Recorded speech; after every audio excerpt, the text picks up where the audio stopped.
ఈ వీడియో ఏంటి అంటే ఆ యొక్క బొగ్గును బయోచార్ లాగా ఎలా మార్చుకుంటాం, బొగ్గు అన్నది బయోచార్ గా ఎలా అవుతుంది.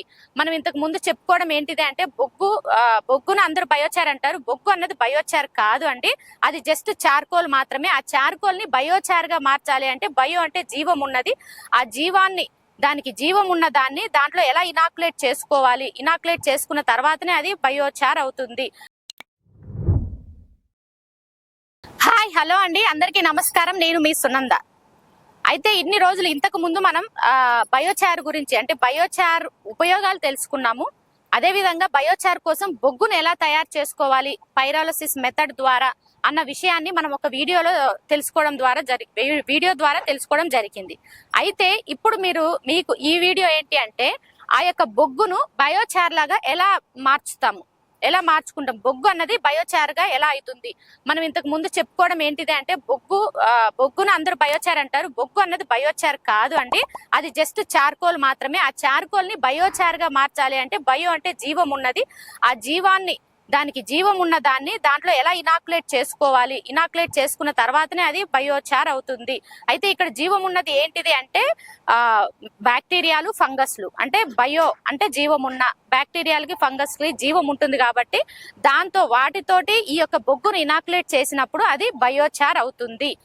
ఇక్కడ బ్యాక్టీరియాలు, ఫంగస్లు అంటే బయో ఫర్టిలైజర్స్, బయో ఫంగిసైడ్స్, తర్వాత మీకు పెసిలోమైసిస్ అని నెమటోడ్స్ కోసము, అదే విధంగా మెటారైజియం అన్నది మనకు భూమిలో ఉన్నటువంటి పురుగులకి, నులి పురుగులకి, అదే విధంగా లార్వాలు, వాటన్నిటి కోసం మనం దీన్ని మెటారైజం కూడా వాడతాం. వాటన్నిటితోటి ఇనాక్యులేట్ చేసినప్పుడు అది అప్పుడు మాత్రమే బయోచార్ గా మారుతుంది. అయితే మీకు నా వెనకాల కనిపిస్తుంది కదా అండి ఒక పెద్ద కుప్ప, దాంట్లో జేసీబీతో కలుపుతా ఉన్నాం కదా. ఇక్కడ మనం బయోచార్ ప్రిపరేషన్ అన్నది చేస్తా ఉన్నాం. దీని గురించి నేను వివరంగా మీకు వివరిస్తాను, దాని ప్రాసెస్ అంతా కూడా ఒకసారి గమనించగలరు.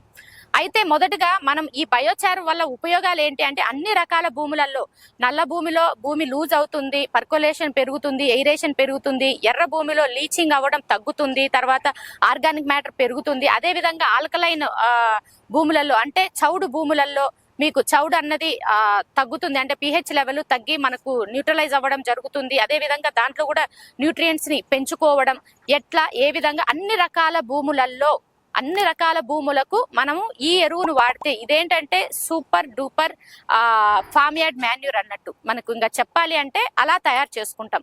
ఇంతకు ముందు మీకు ఆల్రెడీ మనం ఎరువును తయారు చేసుకునే ఎరువును మీకు చూయించి చెప్పడం జరిగింది. మొత్తంగాను డీకంపోజ్ అయినటువంటి, బాగా ఫర్మెంట్ అయి డీకంపోజ్ అయినటువంటి ఎరువును మాత్రమే మనం వాడుకోవాలి అని చెప్పడం జరిగింది. ఆ ఎరువులు ఏమేమి కలుపుతామో చెప్పడం జరిగింది. కానీ ఇప్పుడు ఇక్కడ వచ్చేసి మీకు ఆ ప్రాసెస్ అంతా కూడా చూయిస్తూ ఎక్స్ప్లెయిన్ చేయడం జరుగుతుంది. ఇంతకు ముందు మనం బొగ్గును తయారు చేసుకున్నాక దీన్ని బయోచార్ గా ఎలా మార్చుకోవాలి అన్న విషయానికి వస్తే, మొదటగా మనము ఫామ్ యార్డ్ మాన్యూర్, దాన్ని అంటే పశువుల ఎరువు. ఇక్కడ మేము వచ్చేసి ఫామ్ యార్డ్ మాన్యూర్ ఏమేమి తీసుకుంటాము అంటే పశువుల ఎరువు, తర్వాత గొర్రెల ఎరువు, అదే విధంగా కోళ్ల ఎరువు, అదే విధంగా గుర్రాల ఎరువు. ఈ ఎరువులన్నీ కూడా ఒక్కొక్క రేషియోలో తీసుకోవడం జరుగుతుంది. ఇక్కడ పశువుల ఎరువు వచ్చేసి మనం 10 ట్రక్కులు పశువుల ఎరువు అంటే 10 టిప్పర్లు లేదా 10 టన్నులు పశువుల ఎరువు తీసుకుంటే 1 టన్ను కోళ్ళ ఎరువు తీసుకుంటాం అన్నట్టు. అదే విధంగా 1 టన్ను గొర్రెల ఎరువు తీసుకోవడం జరుగుతుంది. అదే విధంగా 1 టన్ను గుర్రాల ఎరువుని తీసుకోవడం జరుగుతుంది. అంటే 10:1 ఈ రేషియోస్ అంతా. అదే విధంగా దీంట్లో మనం వచ్చేసి ఆయిల్ కేక్, నూనె చెక్కలు కూడా కలుపుకోవడం జరుగుతుంది. అది కూడా 1 టన్ను, అది కూడా 10:1లో తీసుకోవడం జరుగుతుంది. బట్ మేజర్ పోర్షన్ వచ్చేసి మనకు పశువుల ఎరువు తీసుకుంటాము. తర్వాత ఇందులో ఇంకా ఏం యాడ్ చేస్తాము అంటే, మనము బాగా ఎయిరేషన్ జరగడానికి, నీళ్లను బాగా పీల్చి పెట్టుకోవడానికి, తర్వాత దీంట్లోనే మనకు వరి పొట్టును కూడా యాడ్ చేస్తామండి. అది 10 టన్నుల పశువుల ఎరువు వేసుకున్నప్పుడు 1 టన్ను వరి పొట్టు, ఆల్మోస్ట్ అంత 1 టన్ అయినా అంత వస్తుంది అన్నట్టు. 10 టన్నులు పశువుల ఎరువు ఎంత ఉందో అంత వస్తుంది వరి పొట్టు. దాని వెయిట్ తక్కువ ఉంటుంది కాబట్టి ఎక్కువ వాల్యూమ్ లో మనకు కనిపిస్తుంది. అది కూడా వరి పొట్టును కూడా మనము యాడ్ చేసుకోవడం జరుగుతుంది. వరి పొట్టును యాడ్ చేసుకున్నప్పుడు వాటర్ ని ఒడిసి పట్టుకుంటుంది, అదే విధంగా భూమిని లూజ్ గా ఉంచుతుంది, అదే విధంగా మీకు తొందరగా వాటర్ ఎవాపరేట్ అవ్వకుండా చూస్తుంది. అదే విధంగా ఏంటి అంటే ఇది డీకంపోజ్ అవుతా ఉంటే సిలికాన్ మెటీరియల్ అన్నది కూడా ఆ భూమిలోకి రావడం వల్ల మొక్కకు కూడా సిలికాన్ రావడం వల్ల అది అన్ని వాతావరణాలకి తట్టుకోవడం జరుగుతుంది. అంటే స్ట్రెస్ కి గురి కాకుండా మనకు సిలికాన్ అన్నది చాలా ఉపయోగపడుతుంది అన్నట్టు. దానికోసం మనం వరి పొట్టు కూడా వేసుకోవడం జరుగుతుంది. ఇప్పుడు మనం ఏం చేస్తాం, పశువుల ఎరువు, కోళ్ళ ఎరువు, గొర్రెల ఎరువు, గుర్రాల ఎరువు, వరి పొట్టు, ఆయిల్ కేక్స్ వేసుకున్నాం. దీంట్లో ప్రధానంగా మనము ఇంకా చార్కోల్, అదే బొగ్గును కూడా వేసుకుంటాం. 10 టన్నులకు 1 టన్ను బొగ్గు వేసుకుంటాం. మేము అట్లా వేసుకుంటున్నాం. మనం ఏంటంటే ముందే చెక్ చేసుకోవాలని చెప్పుకోవడం జరిగింది. ఎవరు ఎంతెంత వాళ్ళ ఏరియాలలో వాళ్ళ భూమిని బట్టి, భూమి స్వభావాన్ని బట్టి ఇంతకు ముందు వీడియోలో చెప్పడం జరిగింది. మీరు టెస్ట్ చేసుకోవాలి. అంటే సగం ఎరువు, సగం చార్కోలు, తర్వాత 3 వంతుల ఎరువు, 1 వంతు చార్కోలు, తర్వాత 3 వంతుల చార్కోలు, 1 వంతు ఎరువు, లేకంటే మొత్తం చార్కోల్ లేకుండా ఎరువు వేసి ఒక్కొక్క దాంట్లో ఒక్కొక్క మొక్క పెట్టినప్పుడు ఏ దాంట్లో ఏ రేషియోలో వేసుకున్నప్పుడు చార్కోల్ని ఎరువుతో పాటు ఏ రేషియోలో వేసుకున్నప్పుడు బాగా వస్తుందో చూసి గమనించినట్లయితే దాని ద్వారా మీకు తెలుస్తుంది ఎంత మనం చార్కోల్ వేసుకోవాలి అన్న దాన్ని బట్టి. అలా చేసుకున్నాక మాత్రమే వేసుకోవాలి. ఒక్కసారి వేస్తే 100 సంవత్సరాలు పడుతుందండి ఈ యొక్క బొగ్గు డీకంపోజ్ కావడానికి. ఎందుకు బొగ్గునే యాడ్ చేస్తాము? ఇదంతా కూడా ఆర్గానిక్ మ్యాటరే. ఈ యొక్క ఆర్గానిక్ మ్యాటర్ ఇంకా ఎక్కువ మనకు సాయిల్ లో ఆర్గానిక్ మ్యాటర్ ని ఇంకా ఎక్కువగా పెంచుతుంది ఇది. తర్వాత వచ్చేసి ఇంకా మెయిన్ ఉపయోగాలు ఏంటి అంటే ఇది నీటిని ఒడిసి పట్టుకోగలదు. సన్న బొగ్గులో సన్న రంధ్రాలు ఉండడం వల్ల పోరోసిస్ అంటారు. ఆ రంధ్రాలు ఉండడం వల్ల అడ్సార్ప్షన్ అంటే నీళ్ళను అడ్సార్బ్ చేసుకుంటుంది. తర్వాత అదే విధంగా ఆ యొక్క రంధ్రాల్లో ఈ మైక్రోబ్స్ పట్టేంత సందు ఉంటది కాబట్టి ఆ మైక్రోబ్స్ కూడా దాంట్లో వెళ్ళి ఉండడానికి స్థావరంగా ఉపయోగపడుతుంది.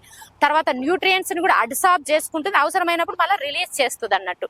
సో అందుకు మనకు ఈ యొక్క బొగ్గు అన్నది ఉపయోగపడుతుంది. చార్కోల్ కూడా బాగా సాయిల్ కార్బన్ కూడా బాగా పెరుగుతుంది. తర్వాత మనం ఎట్లా చేసుకుంటాం ఆ ప్రాసెస్కి వస్తే అండి, మనం ఇప్పుడు ఈ విధంగా అన్ని కలుపుకోవడం జరుగుతుంది కదా.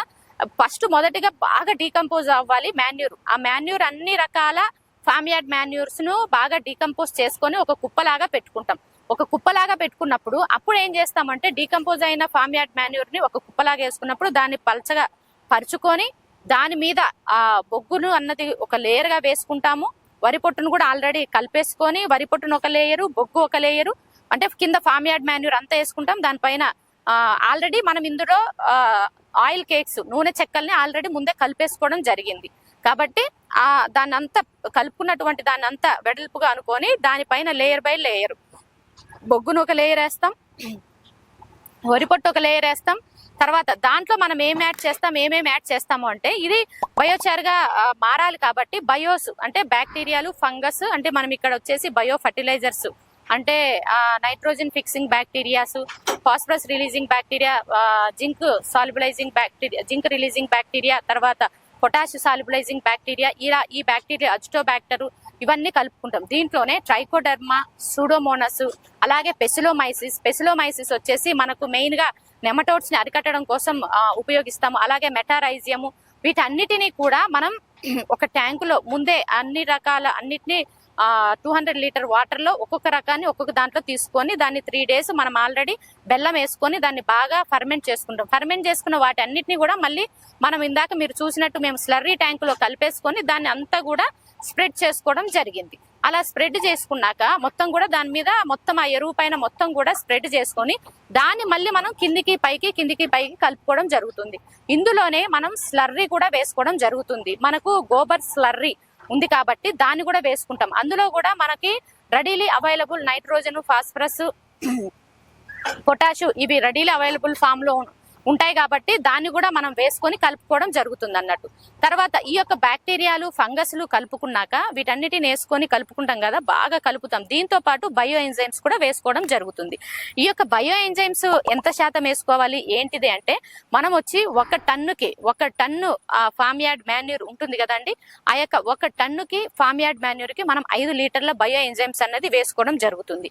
ఆ 5 లీటర్లు ఇప్పుడు మనం 10 టన్నులు ఉన్నాయి అనుకోండి, 10 × 5 50 లీటర్ల బయో ఎంజైమ్ వేసుకుంటాం. ఈ యొక్క బయో ఎంజైమ్ ఏంటంటే బాగా డీకంపోజ్ చేస్తుంది. ఎలాంటి హార్డ్ మెటీరియల్స్ ఉన్నా దేన్నైనా బ్రేక్ డౌన్ చేస్తుంది. తర్వాత ఆ బయో ఎంజైమ్ అంటే ప్రోటీన్, ఆ ప్రోటీన్ అన్నది మనం వేసేటువంటి బ్యాక్టీరియాకి వాటికి ఫుడ్ లాగా యాక్ట్ చేస్తుంది. తర్వాత ఇది భూమిలోకి వెళ్ళిన తర్వాత కూడా దాని పని అలాగే చేసుకుంటా ఉంటుంది. కాబట్టి మనం బయో ఎంజైమ్స్ ని కూడా ఇందులో యాడ్ చేసుకోవడం జరుగుతుంది. ఆల్రెడీ మనం బయో ఎంజైమ్స్ ని ఏ విధంగా చేసుకోవాలన్న వీడియో కూడా మనకు ఇంతకుముందు మన ఛానల్లో ఇవ్వడం జరిగింది. ఎవరికైనా తెలియని వాళ్ళు ఉంటే ఆ వీడియో వీడియోని కూడా చూసి తెలుసుకోగలరు, మీరే బయో ఎంజైమ్స్ కూడా తయారు చేసుకోగలరు. తర్వాత వీటిలో బెల్లం నీళ్ళను కూడా మనం కలుపుకోవడం జరుగుతుంది. అది కూడా సేమ్ అండి, 1 టన్నుకు 5 కేజీల బెల్లం అన్నది మనం నీళ్ళల్లో కరగబెట్టి వేసుకోవాల్సి ఉంటుంది. ఇది మనకు ఈ రేషియోస్. అదే విధంగా మనకు బ్యాక్టీరియాలు ఫంగస్లు వచ్చేసి మీకు 1 టన్నుకి 2 లీటర్లు బయో ఫర్టిలైజర్స్, 2 లీటర్లు ట్రైకోడెర్మా, 2 లీటర్లు సూడోమోనస్ 1 టన్నుకి కొలతలండి ఇవే. సో ఈ విధంగా మనం మెజర్మెంట్ తీసుకుంటాం. అలాగే పెసిలోమైసిస్ కూడా 1 టన్నుకి 2 లీటర్లు తీసుకుంటాం. అలాగే మెటారైజం కూడా 1 టన్ను ఎరువుకి 2 లీటర్లు తీసుకుంటాం. వాటన్నిటిని 3 రోజులు నీళ్ళల్లో వేసి బెల్లం వేసి బాగా ఫర్మెంట్ చేసుకున్నాక దాన్ని తీసుకొని మళ్ళీ కలుపుకుంటాం. అవన్నీ కూడా దాంట్లో ఎరువులో పరుచుకున్న దాని మీద మొత్తం వేసేసుకున్నాక జేసీపీతో మొత్తం కిందిది పైది అంతా కలిసేటట్టు చూసుకోవడం జరుగుతుంది. అంతా కలిపిన తర్వాత దాన్ని మళ్ళీ కుప్పలాగా చేసి దాని మీద మనం ఎండు గడ్డి గాని లేదా గోనె సంచులు గాని లేదంటే కొబ్బరి మట్టలు గాని ఏదైనా, అంటే ఎండ డైరెక్ట్ గా పడకుండా దాన్ని వేసుకోవడం జరుగుతుంది. అలా వేసుకున్నాక దీంట్లో 3 రోజులకు ఒకసారి మళ్ళీ వాటరింగ్, అంటే అది డ్రై అయిపోకూడదు మొత్తంగాను. ఎందుకంటే అందులో బయోస్ ఉన్నాయి కాబట్టి, బ్యాక్టీరియాలు ఫంగస్లు ఉన్నాయి కాబట్టి అవి బాగా దాని అంతా స్ప్రెడ్ కావాలి కాబట్టి మనం 3 రోజులకు ఒకసారి దాన్ని వాటరింగ్ ఇస్తూ తడుపుతూ దాన్ని మనం కలిపేసుకొని మళ్ళీ అలాగే కప్పేసి ఉంచుకొని ఈ విధంగా ఉంచుకున్న దాన్ని 20 to 25 days అలాగే నిలువ పెట్టిన తర్వాత అప్పుడు అంతా కూడా ఈవెన్ గా ఈ యొక్క బ్యాక్టీరియాస్ ఫంగైస్ అంతా స్ప్రెడ్ అయి ఉంటుంది. ఈ యొక్క బొగ్గులోకి కూడా ఇదంతా పర్కోలేట్ అయి ఉంటుంది కాబట్టి అదంతా బొగ్గు కూడా అబ్సార్బ్ చేసుకుంటుంది కాబట్టి అప్పుడు మనకు రెడీ టు యూజ్ అన్నట్టు సూపర్ డూపర్ మనకు ఫార్మ్ యార్డ్ మాన్యూర్ అన్నది రెడీ అవుతుంది. ఇది మీకు యూరియాకు డిఏపి కన్నా బలంగా వాడుకోవచ్చు. ఎందుకంటే దీంట్లో మనం ఆల్రెడీ ఆయిల్ కేక్స్ వేస్తున్నాం, తర్వాత ఫార్మ్ యార్డ్ మాన్యూర్ వేస్తున్నాం. ఒక్కొక్క ఎరువులో ఒక్కొక్క రకమైన పోషకాలు ఉన్నాయి. ఇందులో మనం ఇంకా ఏంటి అంటే మనము సిఎంఎస్, కాల్షియము, మెగ్నీషియము, సల్ఫరు ఉన్నదాన్ని కూడా మనం ఇందులో కలుపుకోవడం జరుగుతుంది.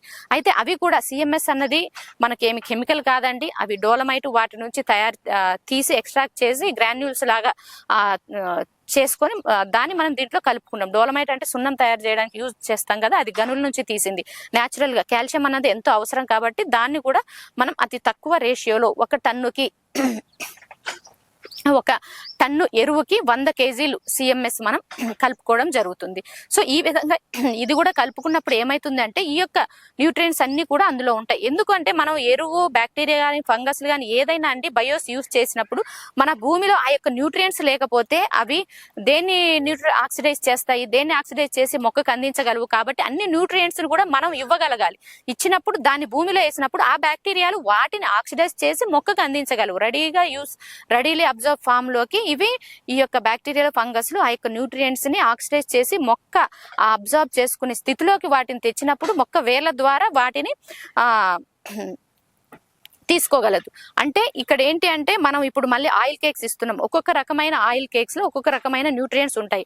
మనకు పల్లీ కేకు అంటే గ్రౌండ్ నట్ ఆయిల్ కేకు, తర్వాత నువ్వుల కేకు, తర్వాత కుసుమ కేకు, తర్వాత వేప, అదే విధంగా కానుగ, అదే విధంగా మీకు ఇది కుసుమలు, ఇన్ని రకాల నూనె చెక్కల్ని మనం ఇందులో కలుపుకోవడం జరిగింది. దాంతో పాటు కొబ్బరి కేకును కూడా ఇందులో కలుపుకోవడం జరిగింది.